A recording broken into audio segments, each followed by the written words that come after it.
wabarakatuh. Salam PPG. Kepada yang terhormat dosen penguji uji kinerja tahun 2022 LPTK Universitas Lambung Mangkurat, Banjarmasin, Kalimantan Selatan. Perkenalkan, nama saya Puji Utari, guru PPKN SMK Negeri 8 Bandar Lampung, Provinsi Lampung, sebagai mahasiswa PPG dalam jabatan kategori 2 tahun 2022. Di sini saya akan menampilkan praktik pembelajaran materi pokok partisipasi dalam perlindungan dan penegakan hukum. Semoga dalam video ini mendapatkan hasil yang maksimal dan dapat bermanfaat untuk orang lain. Selamat menyaksikan. Assalamualaikum. Waalaikumsalam. Mana kabar kalian hari ini? Alhamdulillah baik. Alhamdulillah baik ya. Pagi hari ini pada cerah-cerah semua ya? Iya, Bu. Oke. Ibu minta ketua kelas untuk pimpin doa.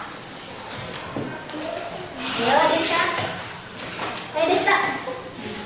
Semua siap? Berdoa mulai.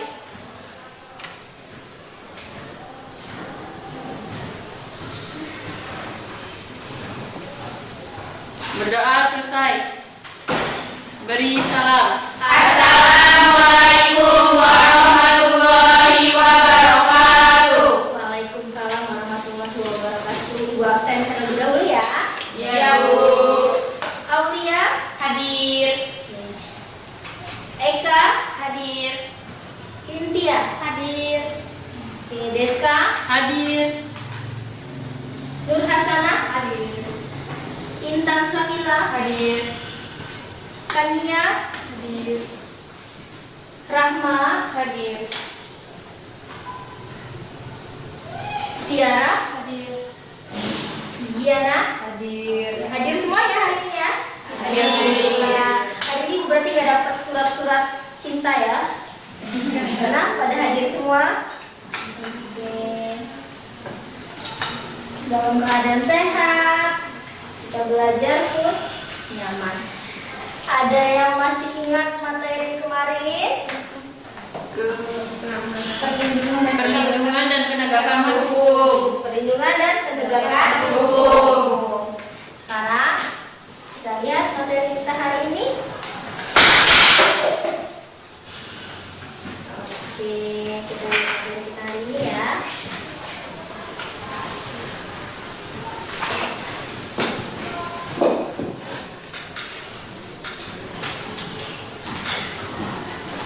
Sudah terlihat?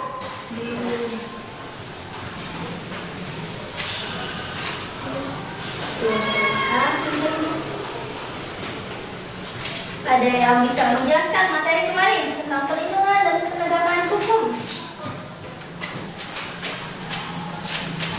Ayo, siapa yang bisa menjelaskan? Oh iya, sebelum menjelaskan, kalian boleh ambil buku cetaknya di depan satu-satu.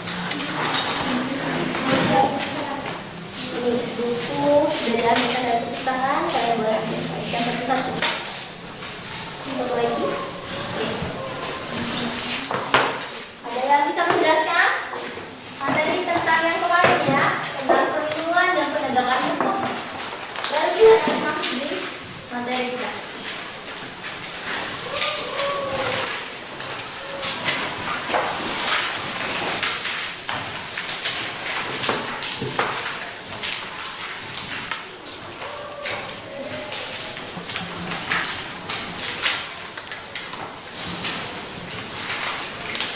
Sudah terlihat? Ada yang bisa menjelaskan materi kemarin tentang perlindungan dan penegakan hukum. Apa sih itu perlindungan? Kita mengulas lagi materi yang kemarin ya. Apa sih itu perlindungan? Apa sih penegakan hukum? Apa pentingnya perlindungan penegakan hukum? Biar kita bisa masuk ke penanganan kasusnya. Setiap ada perlindungan penegakan pasti ada pelanggaran dan pengingkaran yang dilakukan.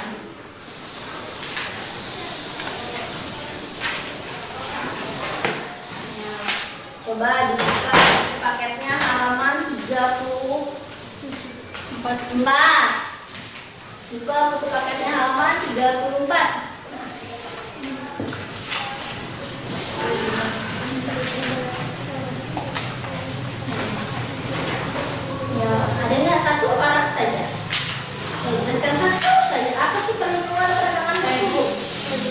Siapa ini? Deska. Apa deh?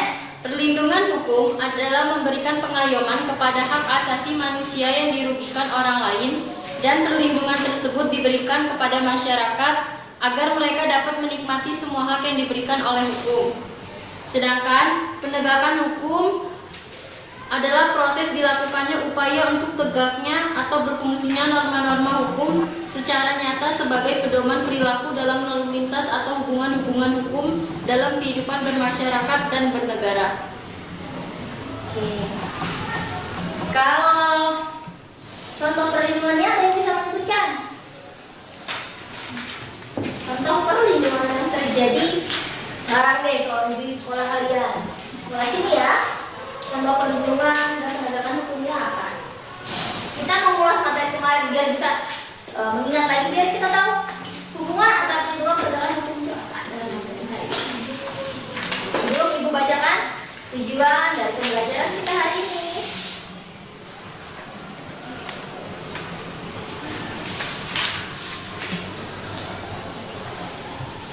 Ayo, ada yang bisa?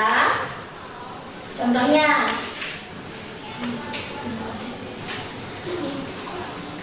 misalkan tanggal 13 hari ini ya, kan sekarang hari ini tanggal 13 nih. Tanggal 13 hari ini ada nggak pelanggaran atau penggunaan kewajiban yang terjadi? Ada nggak penegakan dan perlindungan hukumnya? Kayak kalian dari jalan dari sekolah, dari rumah ke sekolah nih, melihat nggak contoh pelanggaran dan penegakan hukumnya? Ayo, ada yang bisa menjelaskan? Kan dari rumah sampai ke sekolah itu ada durasinya tuh. Pasti ada hal yang terjadi di perjalanan kalian. Misalkan kalian nih, kayak tadi ya, ibu pagi berangkat itu, ibu lihat orang kena tilang. Nah, masuk kan? Pelanggaran hukum. Perlindungannya apa? Kalau memang cuma hanya tidak pakai helm, otomatis kan? Penegakan hukumnya? Nah, sekarang kan nggak ada tilang setelah langsung ya? Tilang kalian? Bahkan polisinya botok, benar? Nah, banyak jalan tuh pasti kan ada contoh pelanggaran penegakan hukum ya. Misalkan kalian masuk pagi nih, kayak tadi ya, di depan ibu dapat yang nggak pakai, yang sepatunya nggak hitam, yang nggak hitam, yang putih. Nah itu termasuk masuk pelanggaran hukum. Nah di sini materi kita hari ini itu ada tujuan pembelajarannya. Ibu bacakan tujuan pembelajaran hari ini ya. Setelah mempelajari materi ini, siswa diharapkan mampu menghargai perbedaan yang merupakan anugerah Tuhan Yang Maha Esa dalam rangka menghormati hak asasi manusia. Yang kedua, tanggapan proaktif terhadap berbagai pelanggaran hak dan kewajiban warga negara dalam kehidupan berbangsa dan bernegara. Jadi di sini nanti kalian tujuan pembelajaran kita kalian dituntut untuk aktif. Ya, karena materi kita berhubungan dengan kehidupan sehari-hari. Yang ketiga, menganalisis nilai-nilai Pancasila terkait dengan kasus-kasus pelanggaran hak dan pelanggaran kewajiban warga negara yang kehidupan berbangsa dan bernegara. Nah, terus yang terakhir, menyajikan hasil analisis nilai-nilai Pancasila terkait dengan kasus-kasus pelanggaran hak dan pelanggaran kewajiban warga negara dan kehidupan berbangsa dan bernegara. Tapi materi kita hari ini tentang partisipasi dalam perlindungan penegakan hukum. Coba dibuka buku paketnya. Halaman coba ya, buka buku paketnya halaman 23. Bisa kalian lihat? Membangun partisipasi masyarakat dalam pencegahan terjadi pelanggaran dan memenuhi kewajiban warga negara. Tapi kita tidak perlu jauh-jauh langsung ke masyarakat. Kita ambil contoh pelanggaran yang terjadi di dalam sekolah. Kalau pelanggaran yang terjadi di dalam sekolah itu sudah banyak ya, kayak kalian bolos, banyak alfanya, setiap sebulan bisa hanya masuk 3 kali atau 4 kali. Padahal sebulan itu banyak kan? Kalau kita hitung 1 bulan itu ada 24 hari. Di 2 dari libur ya. Nah kalau 24 hari dihitungnya, bulatnya aja 24 hari, belum tanggal merah. Kalau dari 24 hari hanya 3 hari yang masuk, sudah masuk tuh pelanggaran kan? Pelanggaran, kenapa? Karena dia mencari hak dan kewajiban.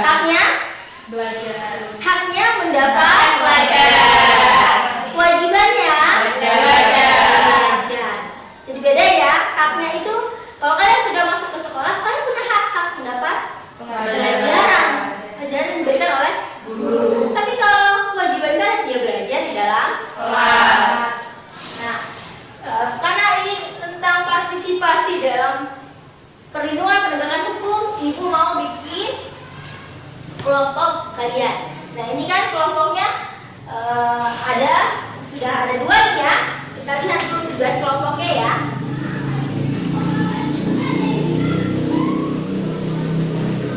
Kita lihat slide dulu. Nih, ini kan ada tugas kelompok. Nah, dari tugas kelompok ini ibu bisa menjelaskan materi buat kalian. Jadi di tugas kelompok kalian ini ada 2 kelompok. Yang pertama hukuman bagi si pelanggar di sekolah. Yang kedua apa putus sekolah yang tinggi. Kenapa ibu ambil tugas kelompok ini? Karena tugas materi kalian tentang partisipasi dalam perlindungan dan penegakan hukum. Jadi sini ada pelanggaran, ada dampak. Kenapa dampaknya itu? Setiap pelanggaran yang terjadi di sekolah otomatis misalkan siswa itu sudah terlalu banyak nih membolosnya. Dampaknya apa? Dikeluarkan dari sekolah. Kalau dikeluarkan dari sekolah akan menambah angka putus sekolah tinggi. Kenapa setiap tahun itu angka putus sekolah tinggi? Yang tidak masuk negeri otomatis dia kan nggak masuk sekolah lagi nih. Kayak kalian alhamdulillah nih bisa masuk sekolah negeri. Nah kalau yang sudah dapat masuk nih klasifikasi masuk daftar nih sekolah negeri, ternyata nggak masuk nih klasifikasinya kan, otomatis kan dia mau sekolah swasta, nggak mau lah bu, pak, otomatis putus sekolah. Bahkan yang tidak ada biaya pun mengakibatkan putus sekolah tinggi. Tapi yang paling banyak itu pelanggaran yang terjadi di sekolah. Makanya tugas kelompok ya hukuman bagi si pelanggar di sekolah. Nah di sini tugas kalian karena materinya hanya sedikit. Kalau pelanggaran, kalian sudah tahu nih kalau pelanggaran terjadi di sekolah ya bolos, terus itu bullying, benar nggak? Diskriminasi terhadap teman, bahkan gara-gara tugas kelompok ribut. Nah ribut nanti timbulnya ada bullying, benar nggak? Pelanggaran. Nanti yang dibully tidak mau sekolah. Simpulnya bolos. Karena kenapa? Karena dia biasanya yang melatar belakangi dia bolos itu satu karena kelasnya tidak nyaman, terus tuh karena hubungan di rumah pun tidak baik, bahkan ada juga karena cinta ya. Udah putus, bolos. Ngapain putus sekolah? Benar nggak? Ketemu dia lagi nanti. Benar? Di sini kalian tugas kalian itu hukuman bagi si pelanggar di sekolah. Menjelaskan masalah secara tertulis, dilengkapi gambar, foto, karikatur, judul, surat kabar, dan ilustrasi lainnya yang disertai sumber-sumber informasinya tentang hal berikut. Karena materi kalian tentang partisipasi dalam perlindungan hukum, di sini bagaimana jalan masalahnya? Masalahnya itu apa sih pelanggaran yang terjadi? Ya, di sini bagaimana jalan masalahnya? Terus dia melatar belakangi masalah itu terjadi apa? Misalkan dia bolos nih, nggak pernah sekolah, pasti kan ada yang melatar belakangi, kayak keluarga tidak mendukungnya atau dari keluarga itu tidak harmonis, bisa juga. Bahkan dari pribadi siswa itu juga tuh jadi faktor utama ya. Kalau misalkan siswa itu terlalu diam di dalam kelas, bahkan dia tidak punya kawan, otomatis kan dia merasa, oh saya terasingkan. Nah itu sudah termasuk merasa terdiskriminasi, padahal karena sifat dia tertutup sendiri yang membuat dia merasa saya sudah dilakukan pelanggaran dari teman-teman ya, pelanggaran di sekolah karena merasa terdiskriminasi. Padahal dia yang tertutup dengan kawan. Itu yang biasanya melatar belakangi ya. Seberapa luas masalah yang tersebar pada bangsa dan negara. Biasanya pelanggaran di sekolah ini sudah masuk jadi masalah terbesar. Kenapa? Kayak kalian bolos itu sudah termasuk pelanggaran yang sering-sering banget terjadi di sekolah. Bahkan termasuk masalah yang sudah tidak tabu lagi, bahkan masalah yang itu aja bolos. Kecuali kalau ada masalah lain di luar dari bolos. Kalau bullying misalkan melatar belakangi bully, jadi dia nggak mau sekolah nih, akhirnya dia berteman dengan orang-orang yang nakal. Jadilah dia nakal beneran kan, melakukan pelanggaran, bahkan bisa dia mencuri. Nah, terus yang ini, mengapa masalah harus ditangani pemerintah dan haruskah seorang bertanggung jawab memecahkan masalah? Kalau pelanggarannya yang terjadi di sekolah, otomatis masalahnya yang menangani siapa? BK. Guru BK. Kenapa guru BK?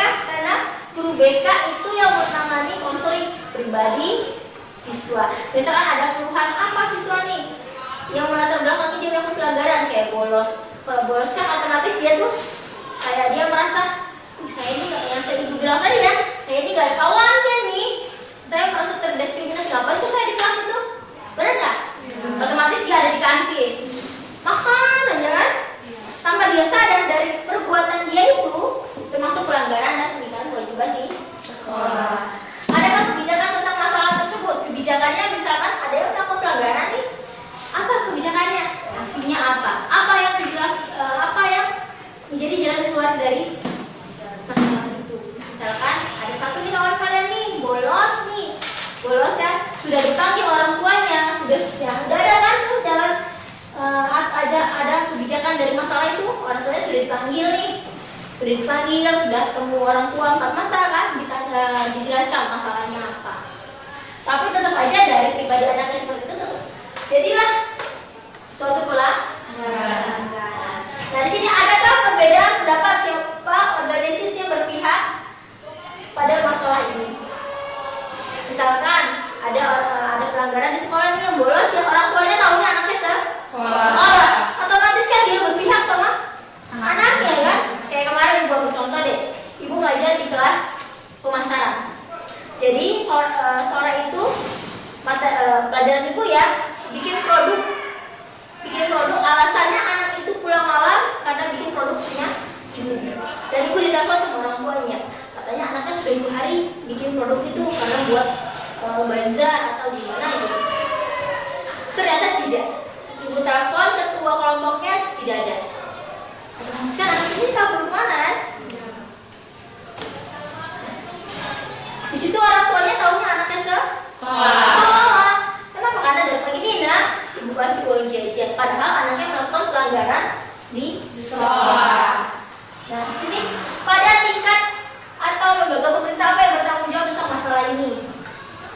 Kalau pelanggaran yang terjadi di sekolah, otomatis kan tingkatannya pemerintahnya itu kepala sekolah, BK, bahkan wakaf ke siswa. Nah, itu yang mengurus semuanya kalau terjadi pelanggaran di sekolah, baik itu bullying, pendiskriminasian, bahkan ada yang berantem, bahkan ada yang kemarin kasusnya rebutan cewek malah masukkan ke BK. Kalau untuk yang kelompok 2, ini dampak dari pelanggaran ini. Kenapa? Ibu bilang dampak. Setiap ada siswa melakukan pelanggaran yang sudah fatal banget, otomatis kan dia akan dikeluarkan dari sekolah. Kecuali kalau pelanggaran yang dia buat itu masih bisa ditoleransi, bisa dikebijakan. Biasanya penanganannya hanya berupa skorsing, ya. Tapi kalau sudah pemberhentian sekolah, otomatis kan dia menambah angka sekolah yang tinggi. Nah, di sini merumuskan kebijakan alternatif untuk mengatasi masalah, menjelaskan secara tertulis dilengkapi gambar, foto, karikatur, dan ilustrasi lain sumber-sumber informasi tentang hal berikut. Misalkan kebijakan alternatif yang berhasil dihimpun dari berbagai sumber informasi yang dikumpulkan.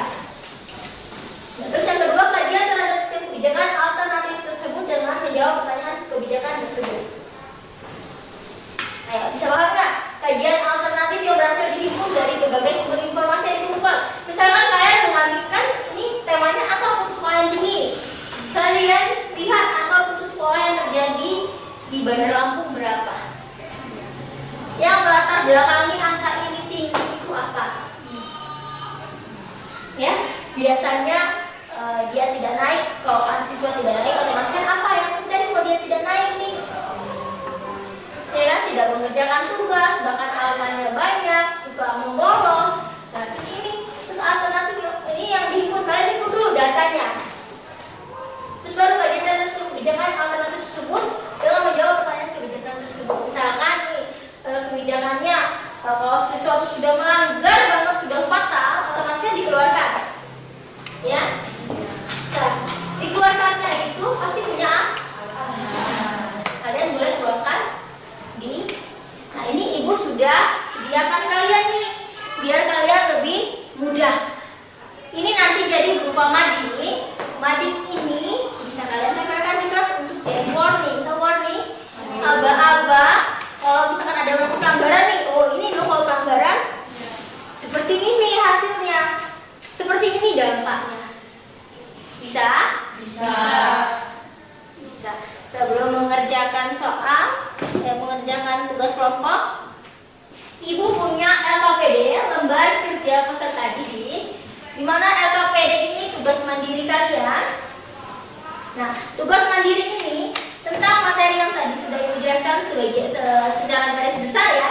Yang pertama, berbagai upaya telah dilakukan oleh pemerintah menangani berbagai kasus pelanggaran hak dan pelanggaran kewajiban warga negara. Akan tetapi sampai sekarang kasus-kasus tersebut masih terjadi seperti tingginya angka putus sekolah dan pengangguran, kurangnya kesadaran masyarakat untuk membayar pajak. Nah, sekaitannya dengan hal tersebut, jawablah pertanyaan berikut ini. Yang pertama, mengapa kasus pelanggaran hak dan pelanggaran kewajiban warga negara itu masih terjadi? Bahkan di sekolah kita masih ada kan? Pelanggaran setiap hari pasti ada pelanggaran. Baik dia membolos, ada yang melompat pagar, ada yang makan di kantin kan jam belajar nih, makan di kantin itu masuk bolos. Bahkan ada yang bullying, kawannya padahal dia yang tertutup, tapi dia merasa kawannya mau. Yang kedua, siapa yang harus bertanggung jawab untuk mencegah terjadinya kasus pelanggaran hak dan pelanggaran kewajiban warga negara? Siapa yang bertanggung jawab? Kalau misalkan pelanggarannya itu terjadi di sekolah, siapa yang bertanggung jawab? Kayak guru BK, maka ke siswa. Dari waktu ke siswa masuk ke kepala sekolah. Keputusannya apa? Karena kalau sudah melebihi batas toleransi, otomatis kan dia akan dikeluarkan. Apa saja solusi yang akan Anda ajukan untuk mencegah terjadinya kasus pelanggaran hak dan pelanggaran kewajiban? Bisa? Bisa. Jadi kalian kerjakan ini. Ini ada LKPD-nya.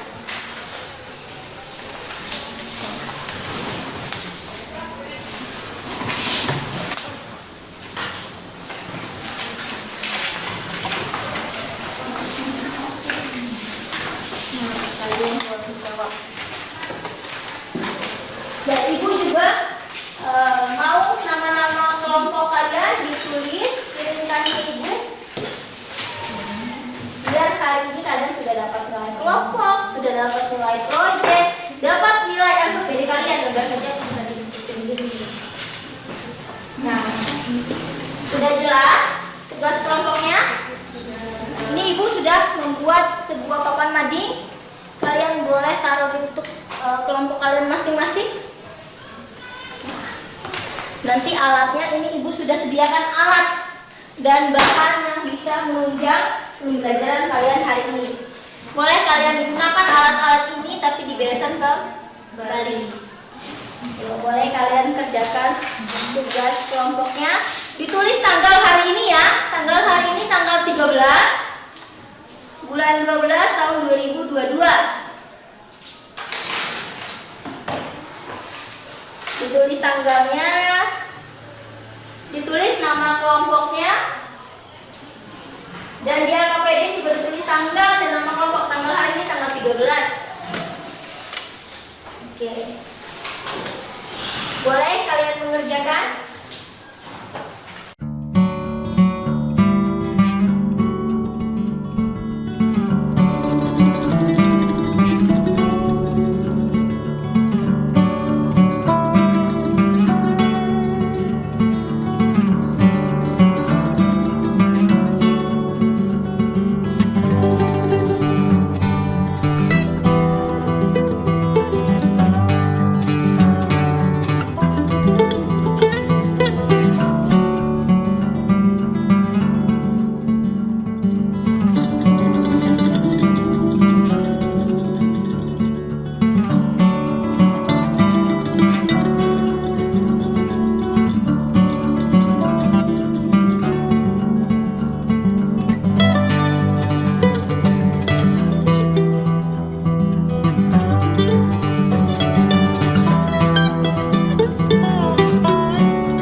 menjadi bahan ejekan atau bahan bulian. Nah, masalah ini tersebar sangat luas, apalagi sejak masuknya lingkup globalisasi dan teknologi canggih yang menyebabkan kalangan remaja mengabaikan sikap nasionalisme.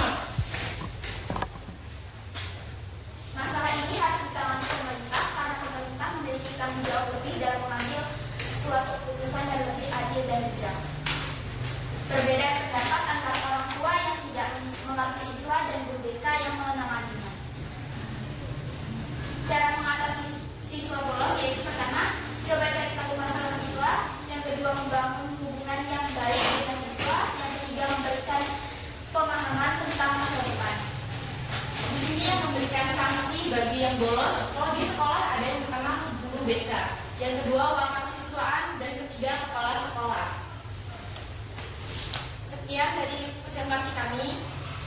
Wabillahi taufiq wal hidayah. Wassalamualaikum warahmatullahi wabarakatuh. Waalaikumsalam warahmatullahi wabarakatuh.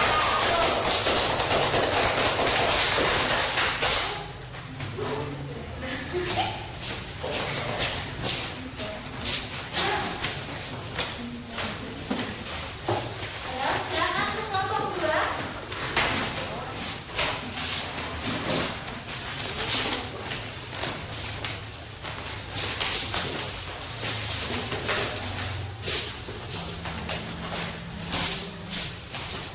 Assalamualaikum warahmatullahi wabarakatuh. Waalaikumsalam warahmatullahi wabarakatuh. Berdirinya kami di sini akan menjelaskan materi tentang mading kami yang berjudul Angka Putus Sekolah yang Tinggi. Materinya akan dijelaskan oleh Tiara. Apakah anak putus sekolah mempengaruhi jumlah pengangguran? Kasus anak putus sekolah mengakibatkan bertambahnya jumlah pengangguran, bahkan menambah kemungkinan kenakalan anak dan tindak kejahatan dalam kehidupan sosial masyarakat. Cara mengurangi putus sekolah: yang pertama ada membebaskan biaya siswa di sekolah, memberikan beasiswa, membangun sekolah di daerah terpencil, dan memberikan subsidi buku dan sarana pendidikan. Adapun urutan 10 provinsi dengan angka putus sekolah tertinggi di Indonesia adalah DKI Jakarta 0,69%, Kalimantan Utara 0,42%, Gorontalo 0,31%, Papua Barat 0,3%, dan Sulawesi Selatan 0,28%. Dan ada penyebab putus sekolah. Yang pertama ada pendidikan orang tua, ekonomi, dan minat belajar. Sekian dari materi kami akhiri. Wassalamualaikum warahmatullahi wabarakatuh.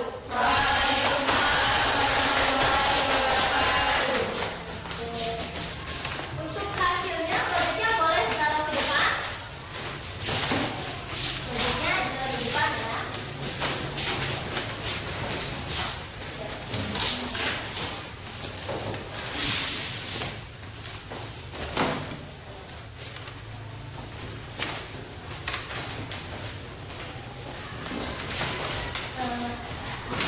Selanjutnya, tugas LKPD-nya sudah selesai.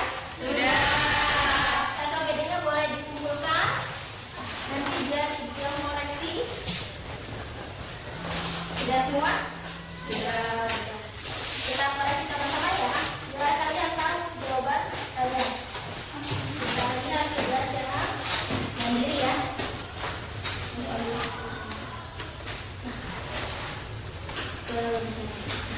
Oke. Kalian lihat tugasnya. Yang pertama, ini tugas selanjutnya bagaimana upaya yang telah dilakukan oleh pemerintah menangani berbagai kasus pelanggaran hak dan kebenaran kewajiban. Untuk itu, akan tetapi sampai sekarang kasus tersebut masih terjadi seperti tingginya angka putus sekolah dan pengangguran. Tadi itu sudah kalian bahas tuh, apa penyebab dari putus sekolah? Putus sekolah itu biasanya dari pelanggaran yang terjadi di sekolah yang menyebabkan dia dikeluarkan dari sekolah, timbullah sebuah tingginya angka putus sekolah yang menimbulkan pengangguran lebih banyak. Kurangnya kesadaran masyarakat untuk membayar pajak. Nah, dalam hal ini ada pertanyaan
Enggak.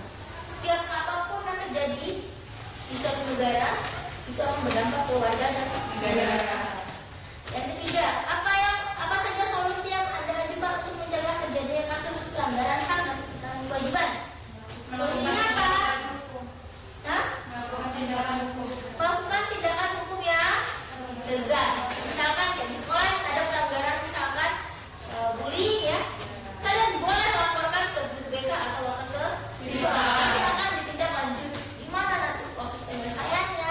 Apa yang akan tindak lanjuti dari hal itu apa hukumannya akan diberikan, sanksi-sanksinya seperti apa?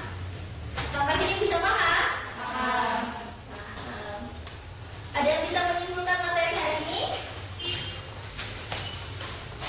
Ayo, materi hari ini tentang pelanggaran dan perlindungan hukum. Apa sih bentuk pelanggarannya? Apa sih bentuk perlindungannya? Ada yang bisa menjelaskan kesimpulannya? Karena dari kesimpulan itu bisa menunjukkan bahwa tujuan dari pembelajaran kita hari ini sudah bisa tercapai. Ayo, siapa yang bisa menjelaskan sebelum ibu mengakhiri pembelajaran?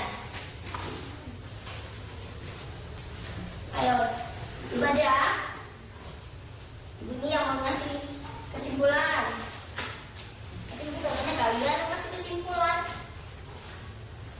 Kalau kalian yang ngasih kesimpulan, berarti kan pembelajaran ibu pada hari ini bisa berjalan dengan baik, sampai pada tujuan pembelajarannya. Ayo, siapa yang bisa menjelaskan? Ayo dong, jawab.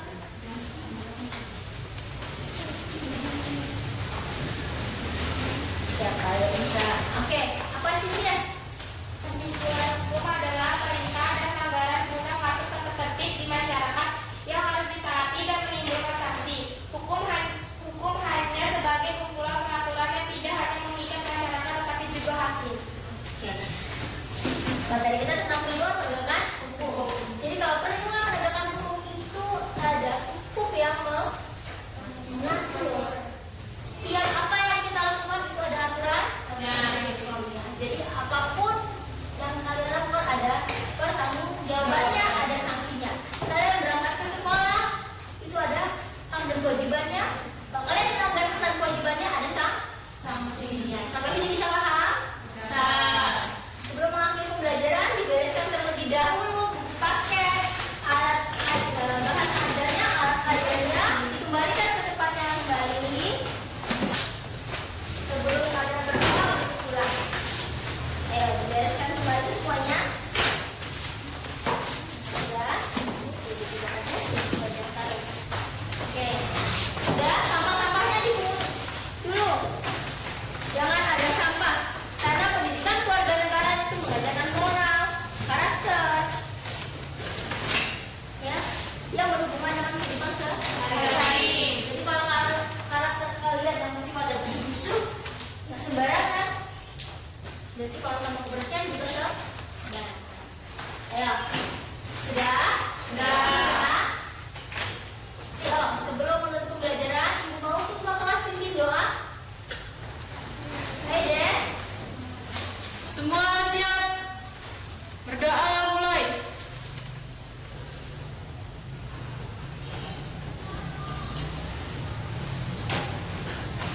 Berdoa selesai. Beri salam.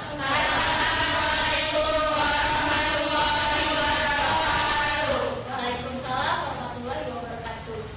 Oke, setelah ibu pembelajaran siapa? Ibu tinggal ya, nanti dipanggil gurunya untuk pembelajaran selanjutnya. Terima kasih.